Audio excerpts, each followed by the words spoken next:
दोस्तों, मैं doctor pharmacist CN Rajvir स्वागत करता हूं मेरे इस चैनल CN मेडिसिन इन्फो में।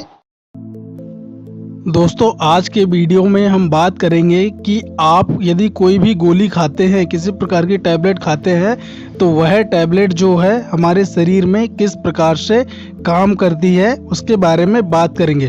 तो दोस्तों, हमारे शरीर में जब हम गोली खाते हैं, मुंह के थ्रू जब हम गोली खाते हैं तो वह 4 चरणों से होकर गुजरती है। ठीक है दोस्तों, तो उन्हीं 4 चरणों के बारे में मैं आज आपको बताऊंगा। वीडियो बहुत ही ज़्यादा इम्पोर्टेंट है, वीडियो को आप लास्ट तक देखें।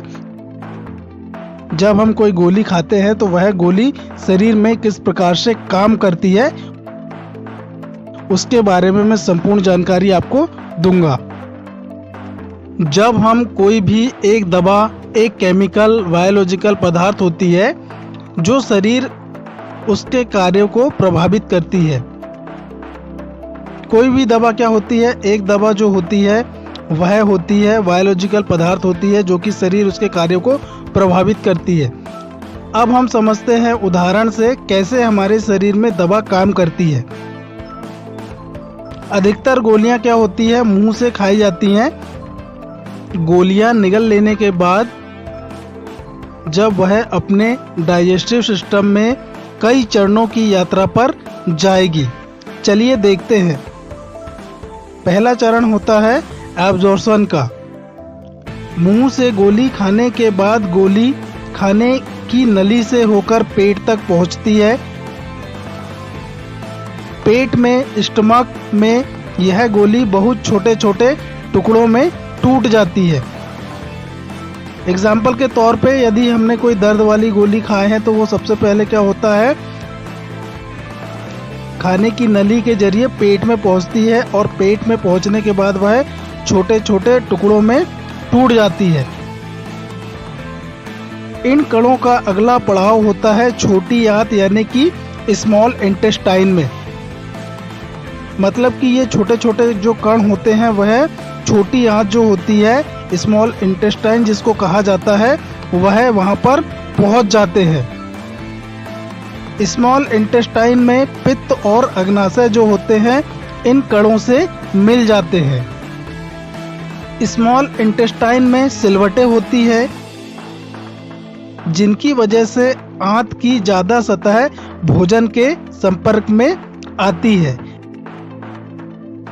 इन सिलवटों पर उंगलियों की आकार की छोटी छोटी बनावटें होती हैं जिन्हें हम विलस कहते हैं। हर विलस में ब्लड कैपिलरीज होती है। विलस पोषक तत्वों जिन्हें यहाँ पर हरे रंग में दिखाया गया है उनको अवशोषित करके इन कैपिलरीज को दे देते हैं।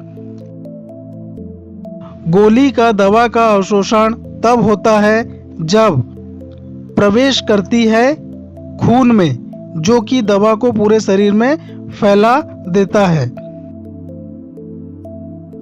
अगला चरण होता है डिस्ट्रीब्यूशन यानी कि वितरण।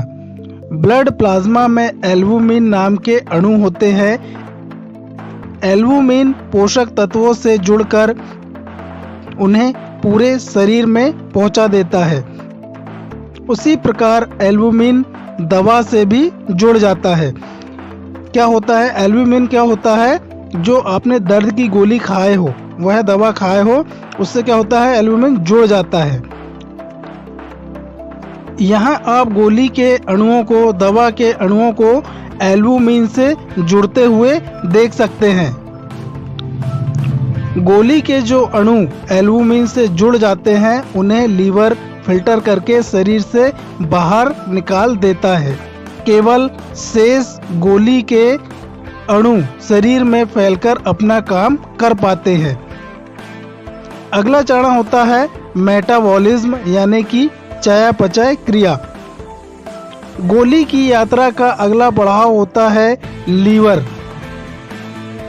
जो दर्द की गोली आपने खाए हो, गोली की यात्रा का अगला पड़ाव होता है लीवर।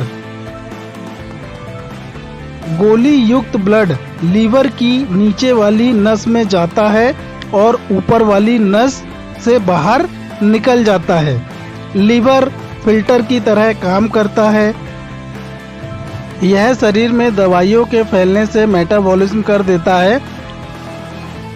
गोली की बहुत कम मात्रा ही सफ़र में आगे बढ़ती है और जो भी गोली आपने खाए हो आपके शरीर को इतना फिट कर देती है कि वह अपने टारगेटिव ऑब्जेक्टिव तक पहुंच जाती है।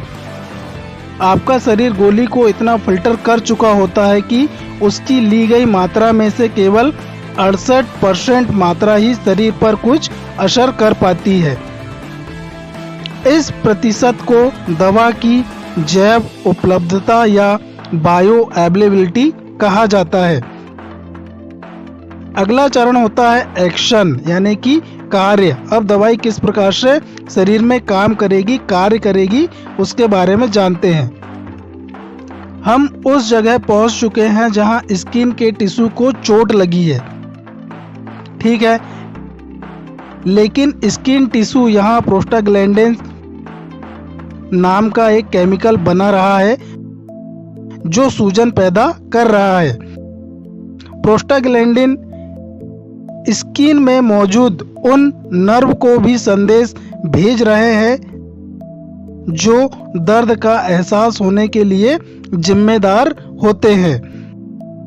गोली के अणु खून के माध्यम से यहां पहुंचकर प्रोस्टाग्लैंडिन्स को बनने से रोकते हैं और इससे सूजन कम हो जाती है और दर्द का एहसास भी कम हो जाता है। यानी कि गोली ने अपना काम कर दिया है। आखिरी चरण होता है एक्सक्रीशन या जिसे निकास कहा जाता है या जिसे कहा जाता है दवा का शरीर से बाहर निकलना। तो यूरिन के माध्यम से क्या होता है, यह दवा बाहर निकलती है।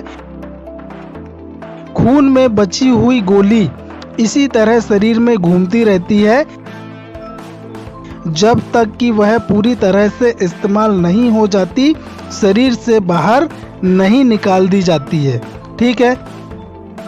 इस प्रकार से क्या होता है, जब दवाई जो होती है, गोली जो होती है, वो अपना पूरा काम कर चुकी होती है ब्लड में रहकर, उसके बाद वह यूरिन के माध्यम से एक्सक्रीट आउट हो जाती है, ठीक है। तो दोस्तों यह संपूर्ण जानकारी थी किस प्रकार से मुंह के थ्रू दवा खाई जाती है, गोली खाई जाती है और वह शरीर में किस प्रकार से काम करती है, यह संपूर्ण जानकारी थी, ठीक है दोस्तों। उम्मीद करता हूं दोस्तों कि मेरे द्वारा दी गई जानकारी आपको अच्छी लगी होगी, मेरा वीडियो आपको अच्छा लगा होगा।